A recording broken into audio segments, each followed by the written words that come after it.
Hello and welcome everybody to the GMAN 5A Week 1 recap. And we had a week full of excitement and heartbreak, but not many permanent injury or death, so you got off lightly there compared to the rest of the region. Let's look at the games. We've had the top bananas against the Full Metal Chemists. A game in which we saw that High Elves are actually just two snotlings in a trench coat, at least looking at how the armor broke in this game. We have MVPs for top player, who got the MVP for being the top player of the top players in a top team. Oh, and he was the only one who picked up the ball, so that's also something. Also, we have an MVP for Alfred Nobel, who got the MVP for KOing someone without ever throwing a block or fouling. It's something. Yeah, what happened in the game? The top bananas choose to receive, but an immediate turnover meant their side of the pitch was swarming with brats, and two of their players left the pitch unconscious. With neither the players nor the position to be able to stall, the top bananas sprinted up the left flank and scored on turn 3. Yeah, that's how it went for the rest of the game. At the end of turn 4, only 7 elves were left on the pitch, and the chemists could just move the ball forward in a nice little cage without much thought. Otherwise, though a few KOs came back, it was rinse and repeat in the second half for a turn 15 touchdown. And to add insult to injury, the chemists got a blitz on the kickoff and swarmed the remaining elves, taking their lunch money and the ball, and scored again through a nice chain push play to get Niels Bohr, a blocker, in range to score the last touchdown. We also have to say, you see it here, one death, we have to say farewell to Top Cat, the most blocked player of the game, got murdered by the excited crowd. Yeah. So if we look at the dice rolls a bit, you see for the top bananas, 57% of the time the armor held. It felt, if you watched the replay, it felt like that was 30% or something. It did not feel like the top bananas were able to do anything with the amount of players they had.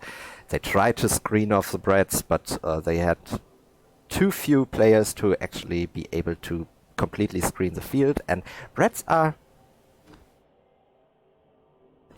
surprisingly fast with their movement 7 knights, so they were able to circumvent the screen most of the time and just move forward. You see the top bananas, 9 SPP for their troubles. On the other hand, the Full Metal Chemists had a full 19 SPP from this game, which is a nice haul overall, and secures them first place for the first week.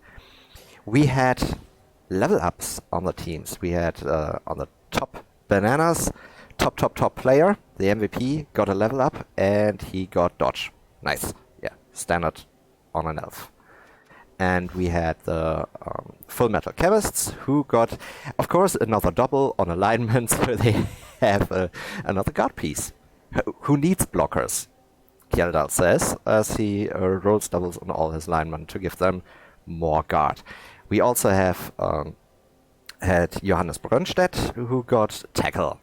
So he thinks, well, we have a lot of elves in our division. We also have a lot of, we have the underworld with their gobos. So get tackle early because tackle sometimes wins games. Yeah, still very nice looking Brad team. We had another blocker who was purchased before the last game even. So he got a game on his belly. So everything went well for them. It wasn't Niels Bohr, it was Walter Nernst who got the last touchdown.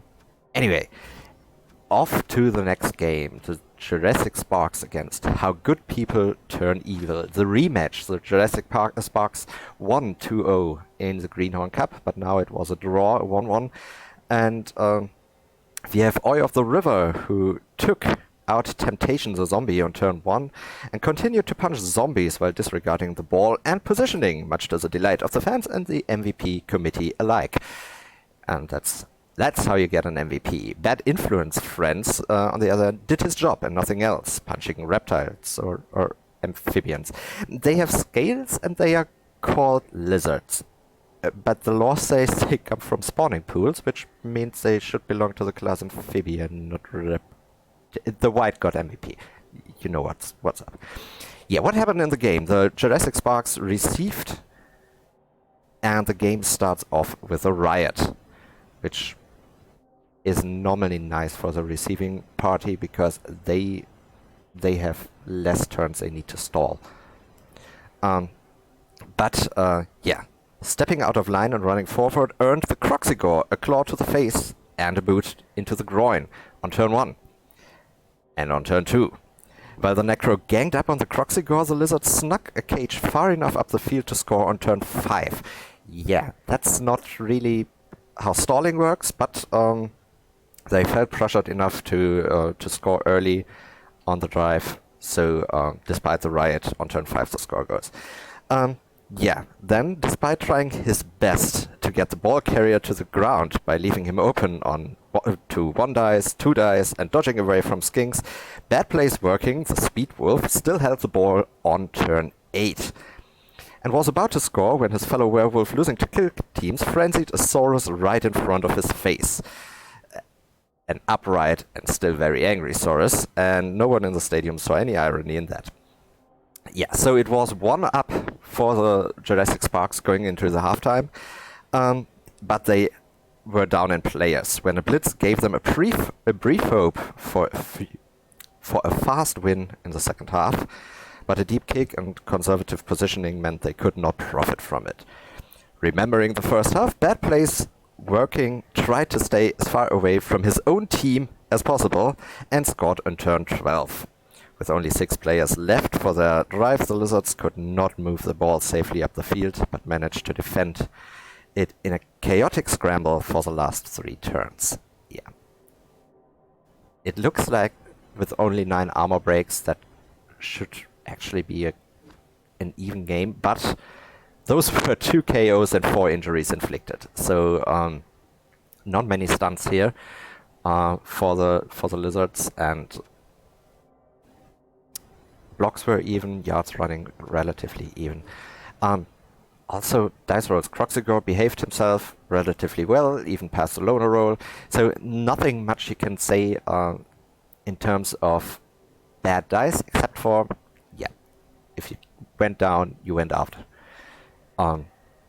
Yeah, that's all about that game. We have also some level ups and how good people turn evil. Hindi, get on it. I'm expecting those two now to get to both have rolled doubles and get sneaky git. That's what I expect from you if you level up late. Jurassic Sparks also had a level up. They had a level up on the Croxigore, who got guard, very nice, and also on Oi of the River, who got block. Standard stuff. I see Kylie of the Viper is still on the team, and I'm still not happy about that. I would like to see him gone. Seriously. Get that thing away from your team. Next up, we had the High Toon Hustlers versus the Legion 9 Urus. The one where bold predictions got put to rest. We have an MVP for Aaron Sheriff, who got it for sportsmanship. Despite making more than a third of the team's blocks, none of his opponents were stunned or suffered any form of trauma, which is very nice for the longevity of the sport. Capricorn Gore II was a self-made MVP. He blocked himself free by badly hurting Darren Peacock-Tad, got into scoring position outside of Elven range the turn after, and then caught the ball and GFI'd into the end zone. That's how you really earn an MVP. That's how you get an MVP in a real game and not just in Blood Bowl, which was very nice for him.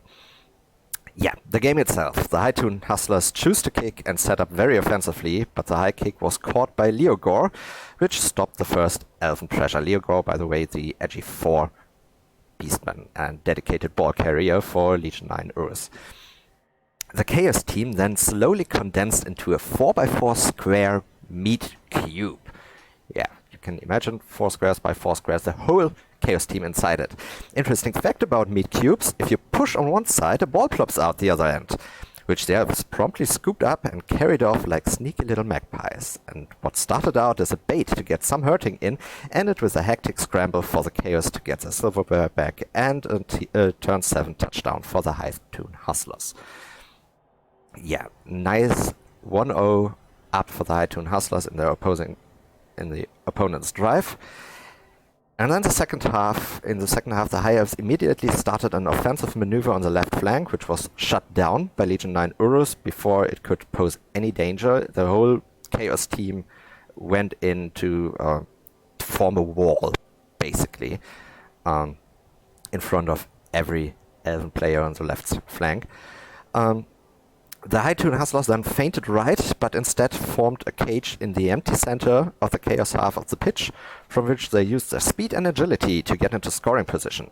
Turn 30 saw Herringzord having to make a difficult call. Score here and now and give the Chaos 4 turns for a likely 2-1 victory, or set up a 95% play next turn to give them only 3 turns. He went with the latter,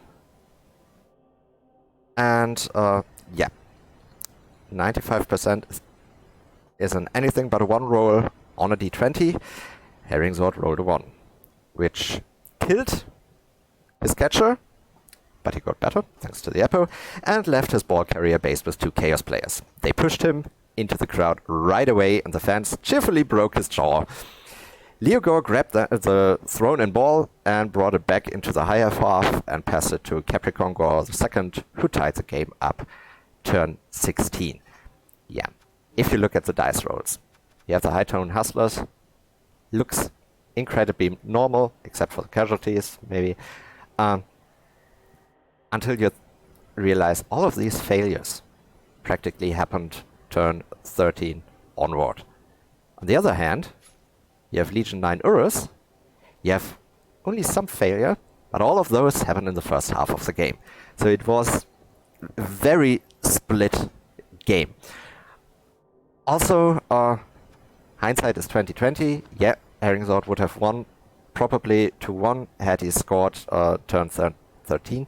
But given the way it works in Div 5, you have to win big to really have a chance for the play-ins. So a 2-1 victory would have been much better than a 2-0 victory would have been much better than a 2-1 victory, and a 95% play works, as you expect, 95% of the time. So it was actually not that much of a risk, but unfortunately still a little bit of risk left.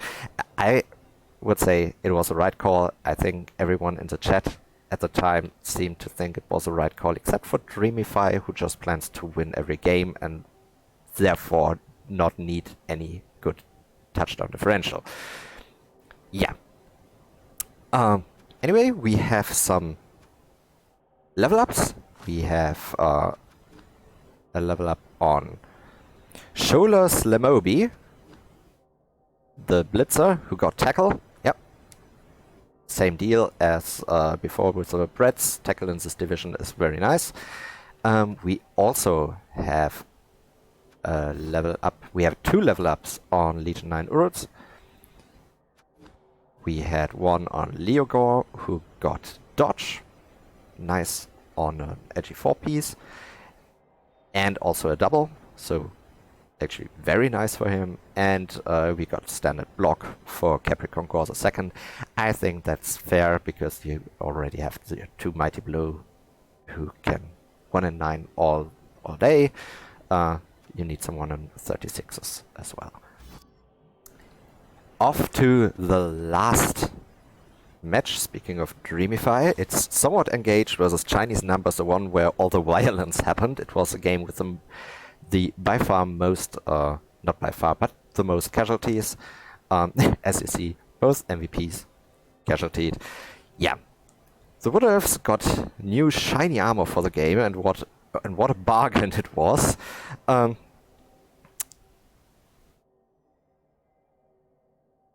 Advice? Yeah, I was wondering what what was is that in my notes, but it's the name of the player because Dreamify has very interesting names for his players. Advice Restraint and Chat was eager to test it out and got badly hurt for trying. MVP for enthusiasm. Yes. If you look at that, armor for the Wood Elves, 39%. It held. Meaning 61% of the time the armor didn't hold. And contrary to the High Elves, who got a better armor result, it didn't feel as surprising because, you just thought, okay, it's Wood Elves. That's what happens with Wood Elves. Shi Yi, on the other hand, got the MVP also for enthusiasm and trying out everything.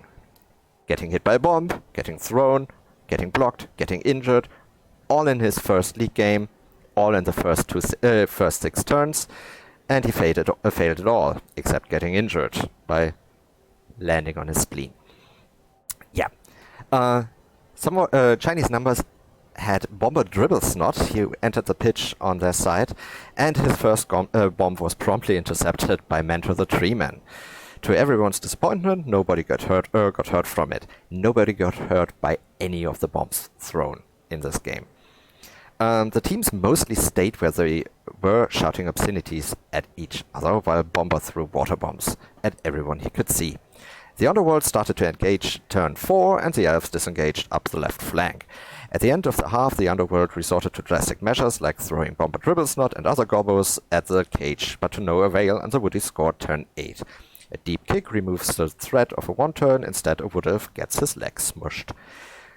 In the second half, it starts off 9 versus 8 for the Underworld, but the numbers were dwindling each turn to 7 against 5 on turn 13, which made it harder and harder for the Chinese numbers to defend the ball that they carried downfield at quite a brisk pace.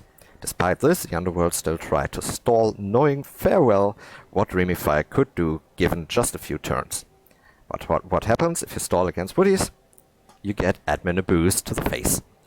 And he has tackle, meaning you lose the ball as your face hits the grass. There was a bit of a scramble at the end, but the 1-0 held. And Admin a boost, he got a level up. Let's see here. Where do we have him? The War Dancer. He got a strength up. Sure, why not? Why not add insult to injury for the rest of the division? Yeah, so what was already for many people the top contender for the play-in spot just got that much harder to deal with. Also, we almost have enough money for that second War Dancer. On the other hand, we had 2 level ups for the Chinese numbers. We had one on Yi, who got tackle, and we had one on who got Mighty Blow. Both very, very sensible choices, given the league and given that they are the Skaven Blitzers, which are the stars on an Underworld team. Yeah, and those were the first week matches. Let's look at the schedule for week 2. And there we go to this nice presentation. Thanks again, Dreamify, for this one. First up, we have the Full Metal Chemists against the High Toon Hustlers.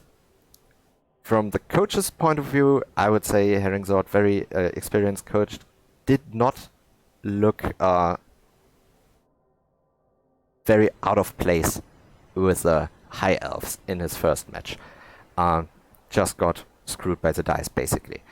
Keldal, on the other hand, had no problem using his very good team and very good dice to dominate the other High Elf team in the division. So I would say coach's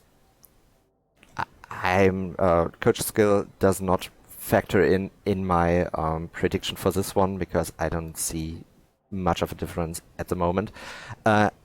Teams, on the other hand, Full Metal Chemists are looking as good as a Brett team at 37 TV can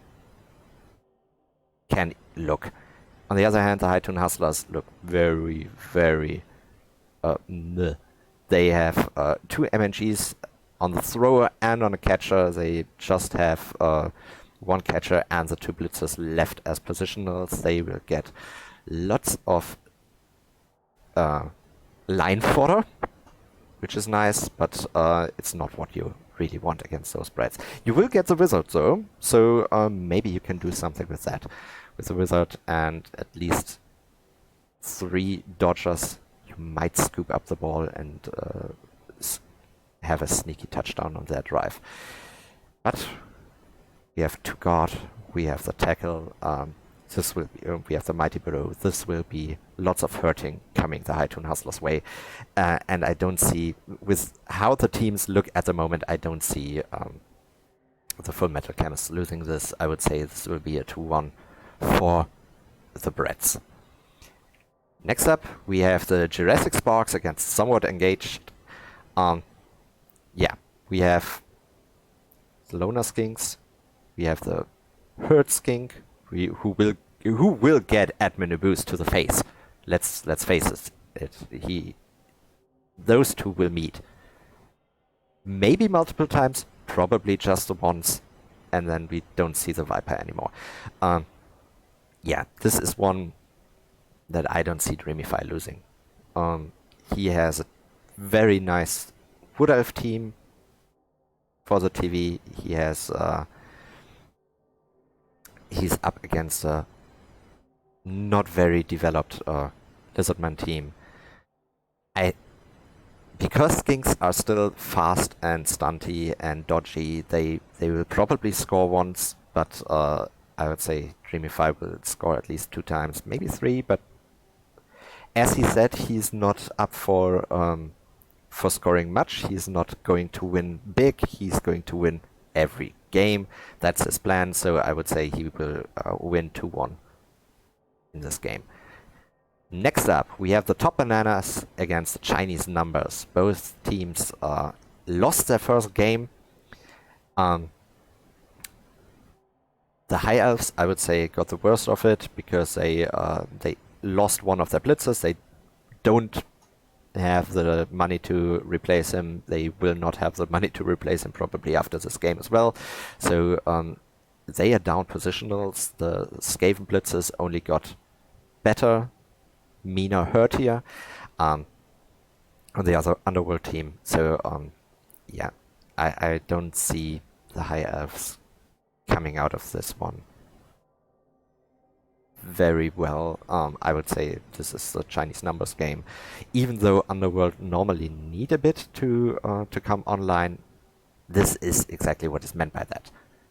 Developed Skaven blitzers. So yeah, I would give this to the Chinese Numbers. Again, 2-1. That's an unfortunate fact of Blood Bowl. Most games end 2-1. So not very exciting in terms of predictions. I'm sorry. And last but not least, we have How Good People Turn Evil against Legion 9 Urus. Both of the teams that looked like they couldn't care less about the ball in their first game and cared very much more about hurting their opponent. Yeah, and we have Mighty Blow on the one hand, Claw on the other hand. We have Armor 9 4 times and Strength 4 times on the one side, and we have Region on the other side. Yeah, you give me your predictions. I'm not sure how to look at it. Who might have an advantage? Of course, the werewolves give the Necro a huge speed advantage.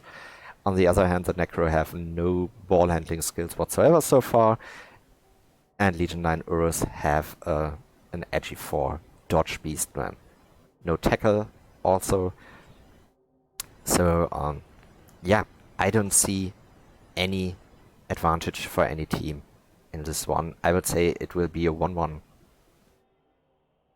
smash fest. I think they will continue their way of hurting each other more than playing the actual ball. And let's see what happens this time with the meat cube. Yeah, those were the predictions for the first for the second week. And we go over to the bold prediction corner. We have 2 new votes for who will win the diff this time. One for Dreamify and one for Herringsword. And the reasoning behind both of those votes was basically because he's a good lad. And unfortunately, that's not how Blood Bowl works. We are playing a game about tactics and dice. Otherwise, the Sage would always win against Jimmy Fan. Never mind. Moving on, we also had our bold predictions. Legion 9 Urus will pitch clear the High Toon Hustlers. That did not happen. Not at all. Though they started to do it, but only on turn 13 onwards. That was not enough time to pitch clear them. So this bold prediction is out of the window. We got a new one instead. GMAN 5A will see the most touchdowns of any fresh division in GMAN. That's 15 fresh divisions, and GMAN 5A, because they have so many elves, one coach predicts that they will that you guys will have the most touchdowns scored. At the moment, when I last looked, you're in the middle of it all. 9 touchdowns scored so far. The leader in that regard, leading division, has 11 scored. Yeah, the other ones, we will see. One of the elf teams will inflict the highest body count. They have to work for it. Though the Wood Elves look to be in a good spot so far. 3 casts so far. Otherwise, yeah, from what I've seen now, I'm not sure the bold prediction between Hindi and Herringsword will happen. It will either be a dice fest or Hindi's team will will just sabotage the Speed Wolf and his touchdowning. Yeah, going on to my bold predictions, I had won no more draws with a new team for Herringsword, and that worked out well, didn't it? Yeah. 7 games. I expected 7 games without a draw, and Herringsword didn't even make one. That's unfortunate. The man has a problem. Then, last but not least, we are going to have awards each week. Each week I will give out awards for players, not coaches, in the division. And I hope you take them with the humor they are intended to, because none of those reflect anything about the real coaching skill. It's just dice rolls and what happens on the pitch. First up, we have the Run Forest Run Award for Niels Bohr, who ran 106 meters with the ball. That's even more than the 100 meters the Speed Wolf did. And Niels Bohr didn't even have to dodge his own team. Still, he only scored 1 touchdown despite running the pitch, the whole length of the pitch 2 times. Then we have Killer Instinct, 14 blocks, 7 armor breaks, 1 KO and 3 casts. He was the killer of the week. It was Yi, the Skaven Blitzer from the Chinese Numbers Underworld team. Next up, Legendary Armor. You wouldn't expect it from a Herringsword team, but Yi Hark actually had the best armor all week. 6 knockdowns, no armor breaks. That's a very nice for the High Elf, and the other High Elf team should really look at what this guy did. Then we have the Lazy Bugger Award for Alfred Nobel. 0 blocks, 0 dice rolled, inflicted 1 KO and got 5 SPP out of it. That's a haul for doing a whole lot of nothing. And last but not least, Pillow Fists. 17 blocks, only 1 AV break. That, with block and claw, losing to kill teams, really made his coach proud this week. Not. Yeah, and that's it for me. I hope you enjoyed the recap. I hope you will tune in for next week again. Yeah, have a nice second week of playing.